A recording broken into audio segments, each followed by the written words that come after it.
are very relevant to what is happening right now, because I am seeing amongst our own youth and all of us, we feel a sense of despair, a sense of exasperation, a sense of frustration. So when we look at these verses, Allah Azza wa Jal says to the Muslims, وَلَا تَهِنُوا وَلَا تَحْزَنُوا. Don't feel weak and don't give up. وَأَنْتُمُ الْأَعْلَوْنَ. And you shall be victorious in kuntum mu'minin, if you have iman. Don't be weak, don't give up, don't despair. Your morale should be high, even after Uhud. Regardless of what happens externally, internally, your iman has to be optimistic. This is what Allah is saying. No matter what the situation is, your hearts must always have the best. And you should never give up. And you should never allow despair to overtake you. وَلَا تَهِنُوا وَلَا تَحْزَنُوا. And then Allah gives a statement of fact. وَأَنْتُمُ الْأَعْلَوْنَ. You shall be the upper hand. You shall be victorious, with one condition, إِن كُنتُم مُؤْمِنِينَ. Then Allah says, إِن يَمْسَسْكُمْ قَرْحٌ فَقَدْ مَسَّ الْقَوْمَ قَرْحٌ مِثْلُهُ.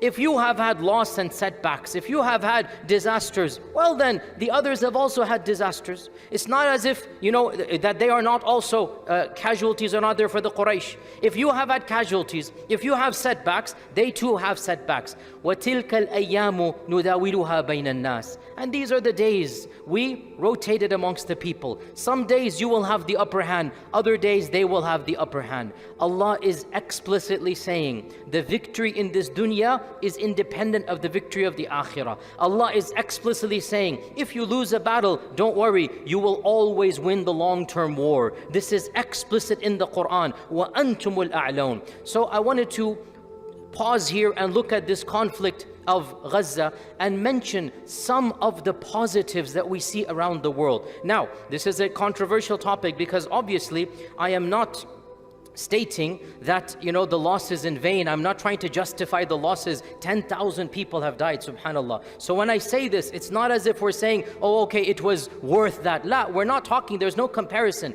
But I'm trying to say, yes, there is a setback. Yes, there is tragedy. But if you look at the other side, you look at what is happening, wallahi, there's so many positives happening here. There's so much positives that you can go on and on. So, of the positives, the first positive that we have here, is that, subhanAllah, we see the iman of the people of Gaza. We see the reality of what faith does to a believer. SubhanAllah, in our lives, we have never seen a group of people demonstrating the reality of sabr and tawakkul and yaqeen, demonstrating their trust in Allah, they're resigning their fate to Allah subhanahu wa ta'ala. And even non-Muslims are amazed, shocked, impressed. People are converting to Islam. In our own masjid, you saw the shahada. I was in Detroit last week on Jumu'ah. We had not one, not two, 3 shahadas. They came and I gave shahada to 3 people in Detroit because, again, they're attending the protest, they're seeing what's happening, and the sight of fathers and mothers losing their children, the sight of a lady becoming a widow, and she says, Hasbunallahu wa ni'mal wakil, the sight of a father losing 4 children, and he's smiling and saying, Inshallah, Allah will reunite me with them in the akhirah. That level of iman, that level of courage, of bravery, we have never seen it in our lifetimes. If that is not inspiring, then what is going to be inspiring? This is a positive that with iman, you can keep your sanity. With iman, you can keep your dignity. We see the fruits of iman in